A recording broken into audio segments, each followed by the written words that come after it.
Before we begin, I would like to acknowledge the land that we are on.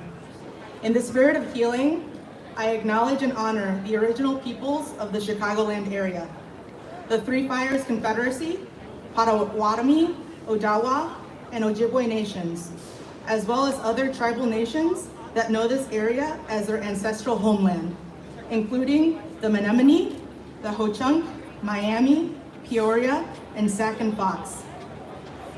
This land is the current home to one of the largest urban Native American communities in the United States.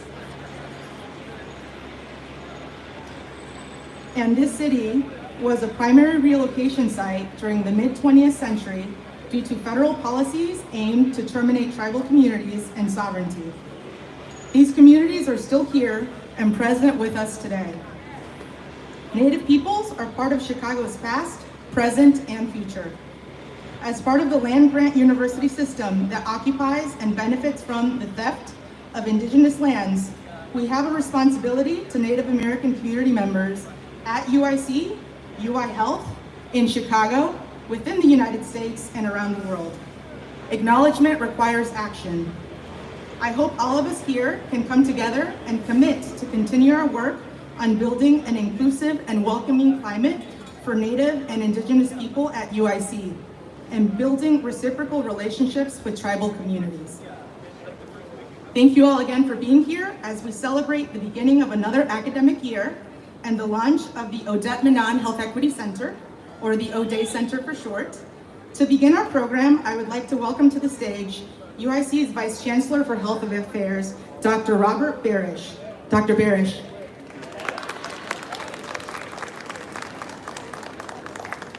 Thank you, Adriana. What a beautiful day, my gosh. This is fantastic. So Adriana, again, thank you and good afternoon on behalf of the entire UIC community. I'd like to welcome the many outstanding students, faculty, staff, and community partners for this wonderful celebration. Now, I have to say something because this required a lot of planning, and often the people who do the work don't get recognized. So I'm going to read a few names off. I want them to stand and be recognized. Where's Michael? Michael Westbecker? Where's Michael? Come on. Michael's been working on this for 3 months. Brian, come on, Brian. Where's Crystal?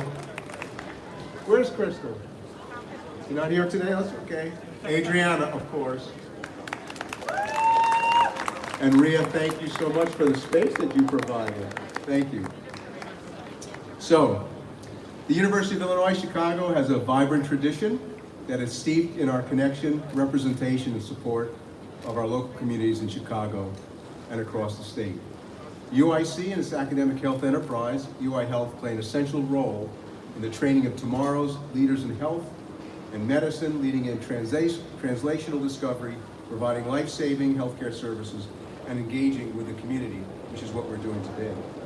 So as we start another academic year, it's important to reflect upon the goals and priorities for this new beginning. I know I'm competing with the L, right? So, okay.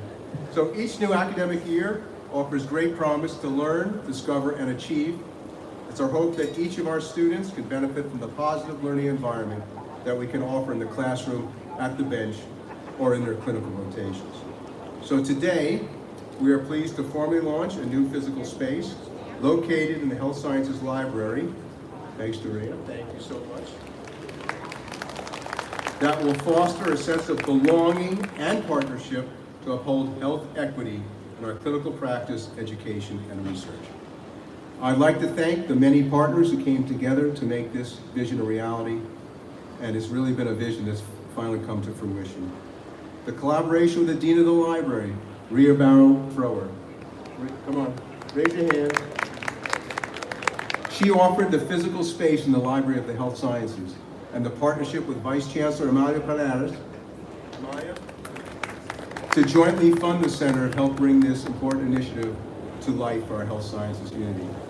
Indeed, it's my distinct honor to stand alongside our leaders, Vice Chancellor Pallares, Dean Ballard-Thrower, and Adriana, who have worked diligently for many months to realize this new resource for inclusion and health equity on our campus. And most importantly, I'm thankful for all of our students and trainees who continue to contribute to the rich fabric of UIC's learning environment. Each of you bring a diverse set of backgrounds, identities, insights, scholarships, and compassion to our practice. Indeed, this diversity continues to foster excellence in all that we do. And finally, I would like to extend my deep gratitude to our special guest and language expert, Mr. Donald Perrot. We are immensely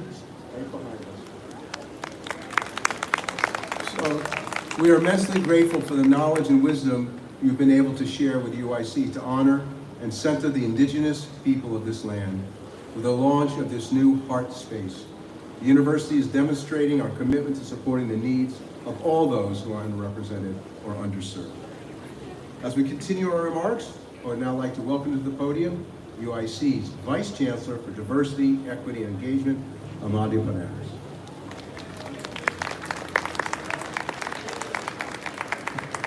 Good afternoon, everybody. I can't hear you. Oh, thank you. Yes, what a beautiful day. This is a beautiful day that has been years in the making.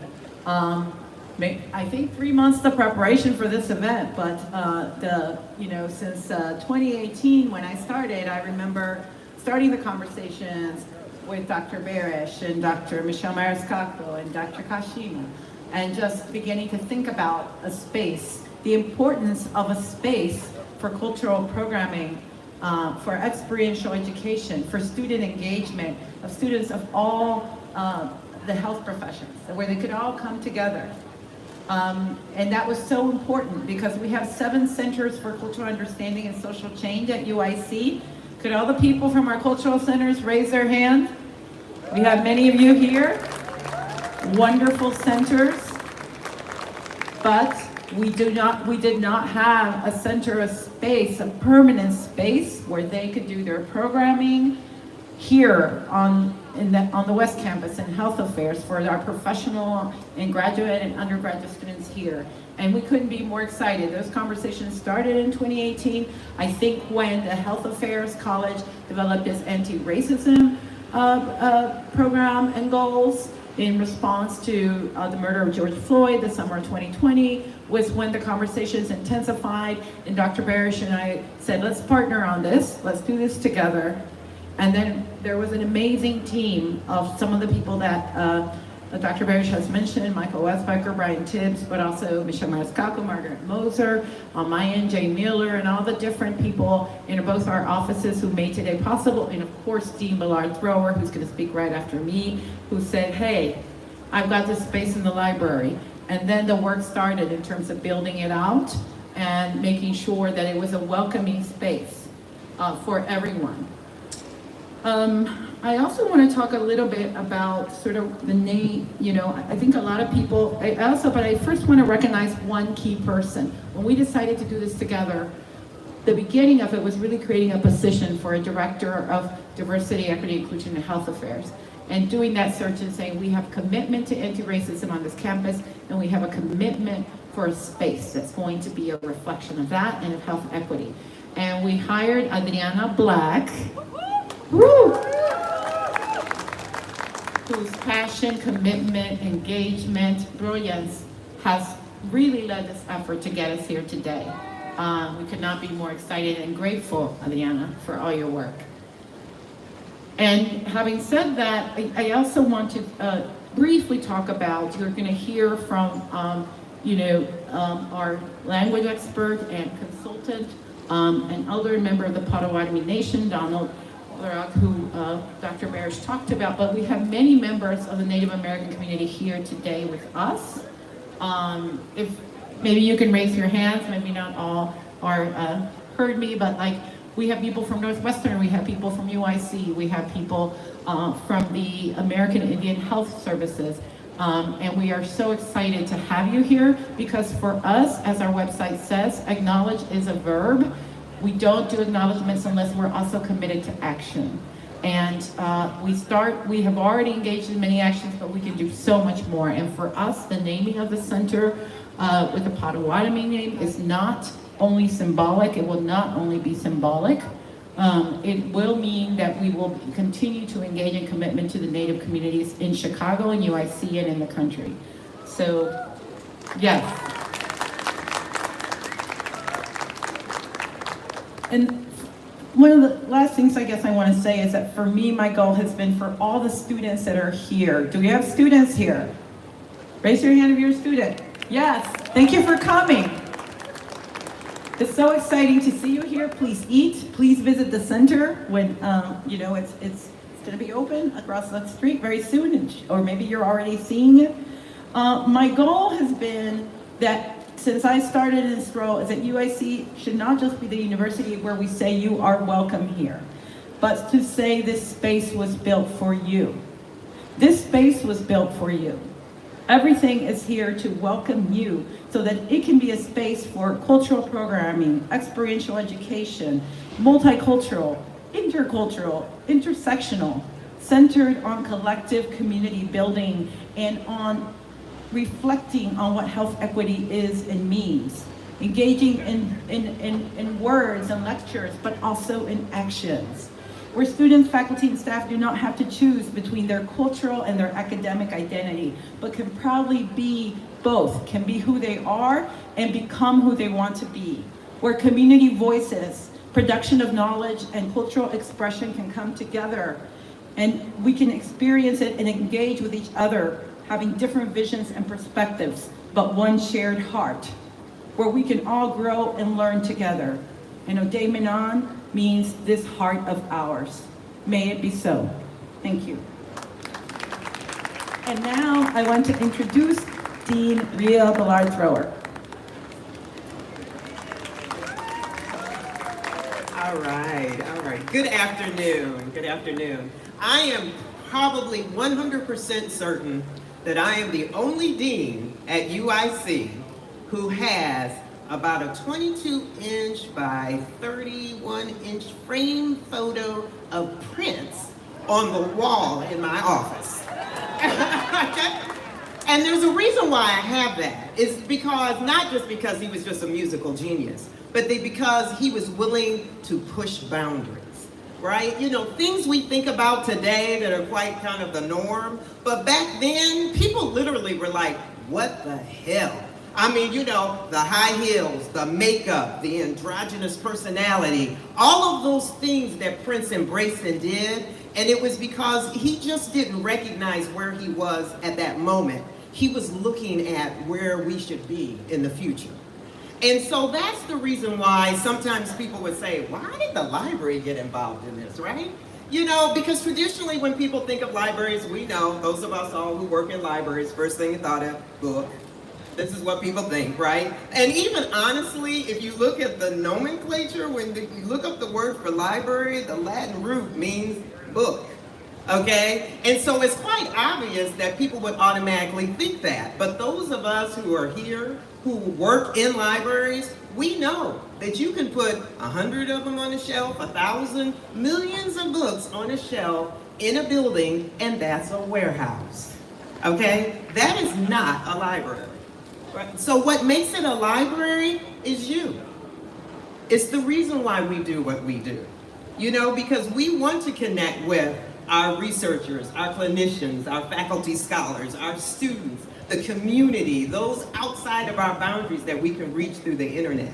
Because what makes this special is that it gives us an opportunity to engage with you and to show and understand how valuable you are to us, which makes our jobs that important because we can use the tools and the resources that we have that can help you do the amazing things that you accomplish. So it is just, honestly, this is beyond what I could have ever imagined. I can't wait for you guys to see this space. It is phenomenal, right? You know, and so we look forward to continuing partnering with our Office of Health Affairs and the Office of Diversity. And so we are just so grateful to be a part of this because this is what libraries are. You are us, and we are so thankful to be a part of this. Thank you.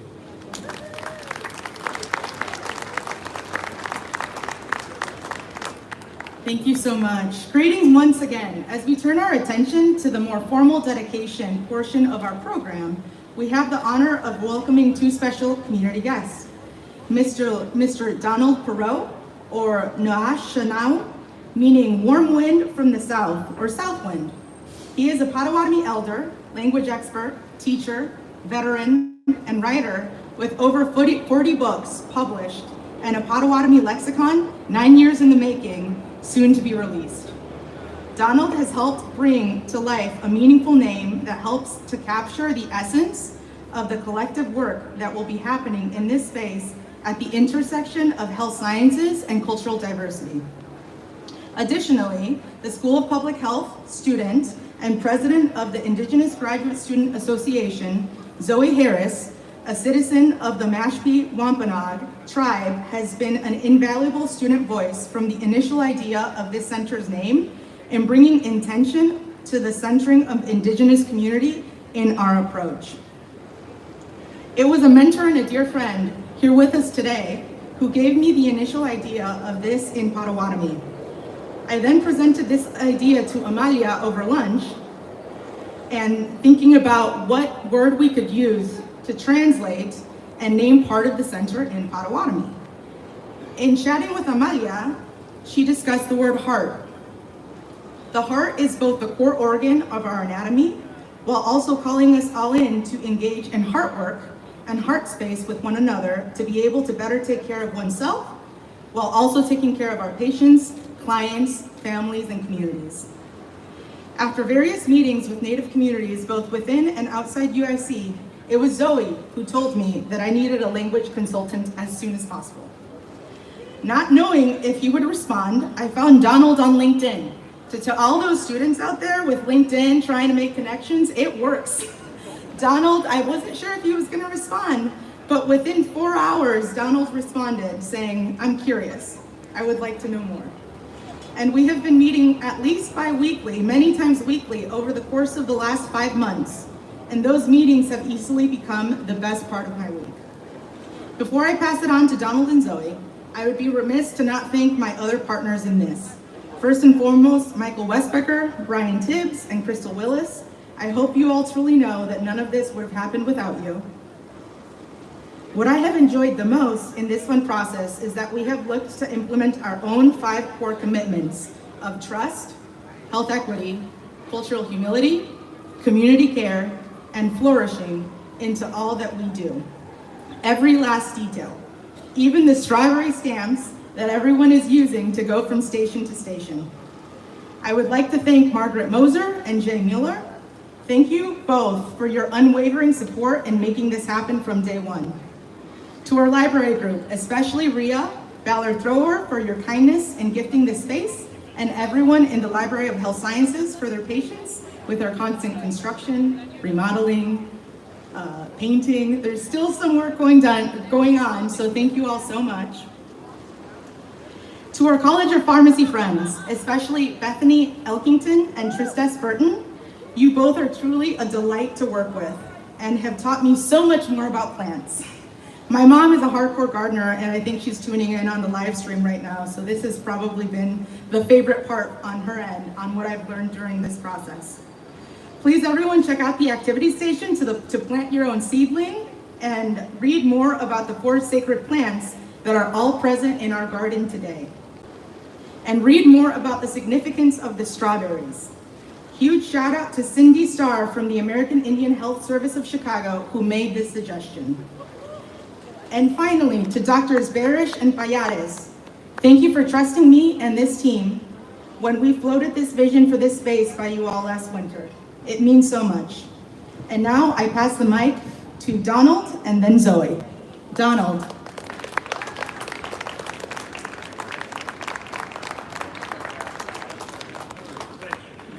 Miigwech. Ah, bonjour, Jarek Quinoa. Bonjour, bonjour.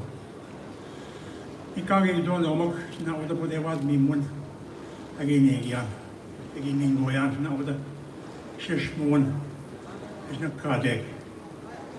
Kuwan uda kwe kiyazmo agi yazmo na I debwe tabs na chayek na agi yazmo. Kuwan Kitagan Jesus is not Kadek May to you folks. Kitagan Jesus now is not Kadek. They wish mo ayak. Kagig doyak no mo. They walk done. The Zaks again now. Hey, I was not with the way. The demands now. I went to no, is it Skayan? Hey, Gayan. I'm curious. Tell me more. Yeah, he's not. Got Kidyan. Yeah, he's not gay. Where die out now? Maybe I out now with the debt. It's not got it. They gave the out now with the debt. So that's how we came about talking about the heart. I greeted you all, first of all, in the language. Ket nam dagwe and dan. Maybe I do not know with the Sishmoon. Agi Yazmuat. Jayek with the. It seemed not it not with the Kik Yajak. The Palm say what go with the shoulder. Maybe I do not with the Sishmoon.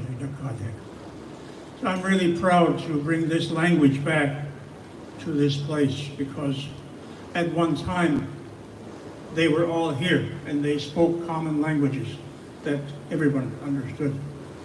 I grew up in a community where I had to learn Potawatomi, Menominee, Ojibwe, and at that time Winnebago also. I got away from some of those languages. I still speak quite a bit of Menominee, but Potawatomi became my major mode of communication. So when I met this young woman and she was talking about, I think she already had the subject at hand, talking about the heart. And I told her the way we say heart is de. That's what we call the heart. De means a place of tremendous activity. It's a very difficult word to translate. And I've sat many times and thought over many words that are very difficult to translate into the common language we all speak today, English.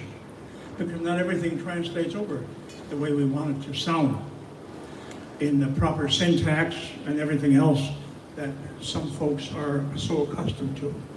But de is a tremendous place of activity. It also produces a tremendous amount of power, of influence, and force within the arteries, the veins, the capillaries, all of those things.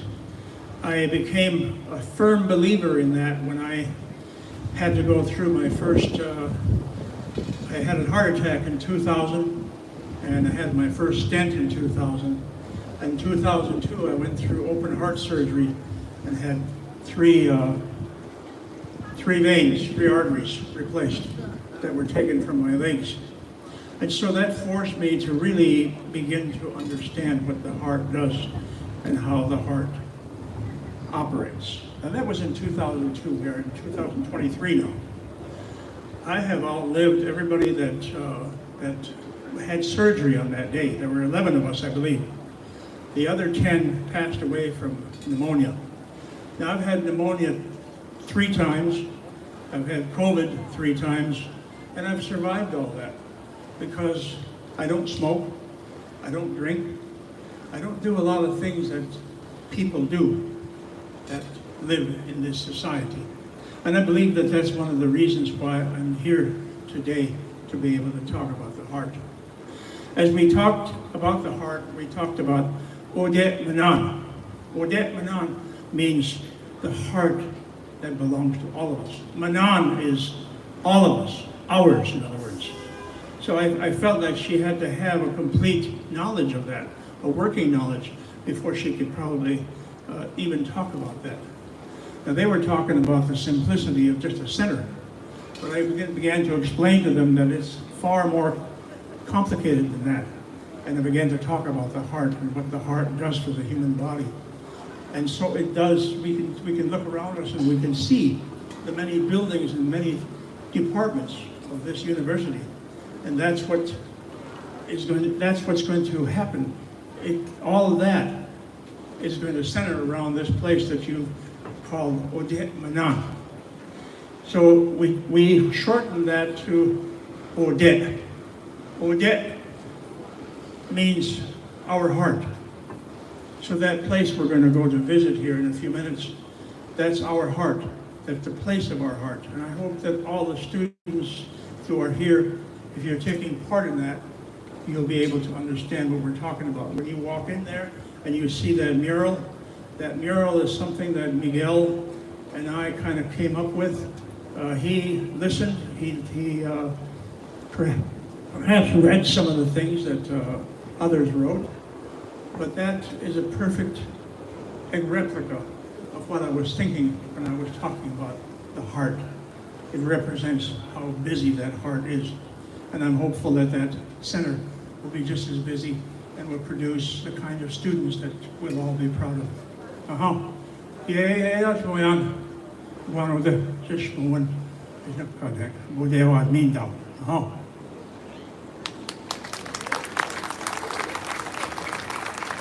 I don't know if I was supposed to introduce her or not, but I can't even pronounce her name. So. It's okay. You did perfect. Thank you so much. All right.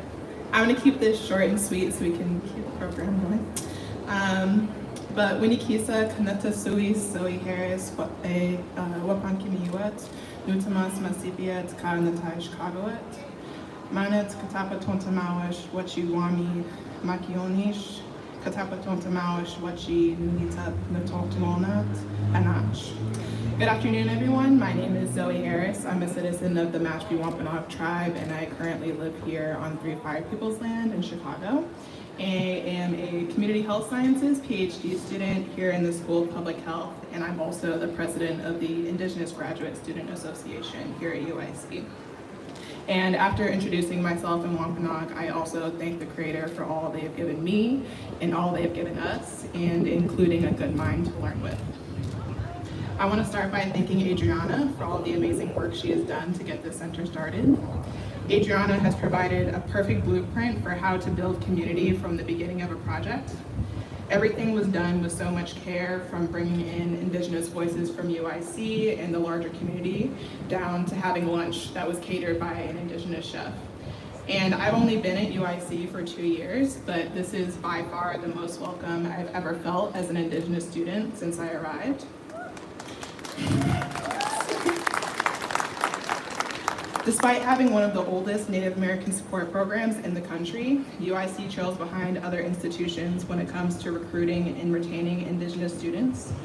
Unlike other academic support units, which also have a cultural center dedicated to those aspects of student wellness, the Native American support program is tasked to support students both academically and culturally, which is not an easy task. And for a long time and into the present, that means the students themselves have to create a culture of support here at UIC through organizations like the Native American and Indigenous Student Organization.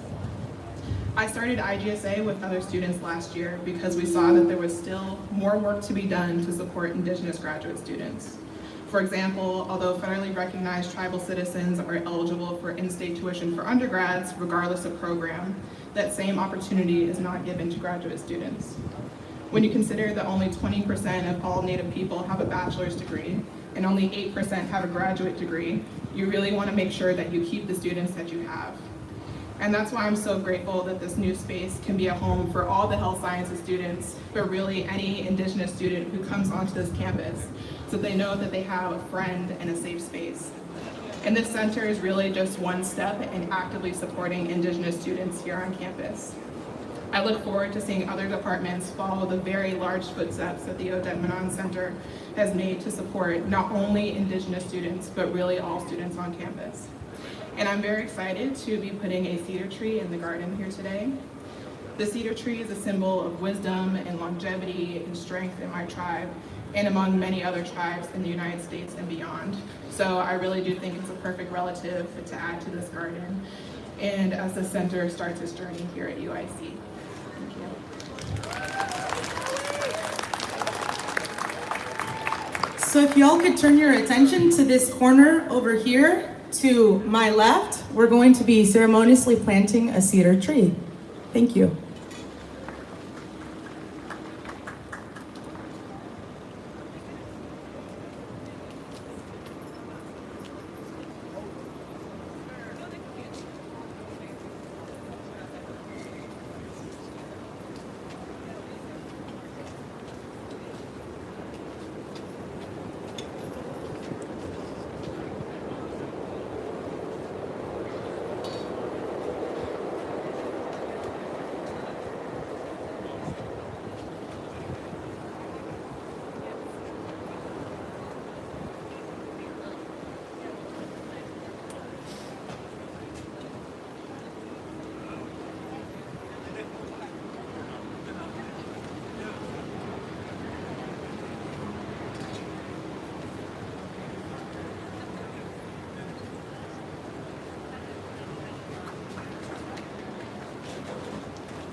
Thank you all so much. This concludes this portion of our event.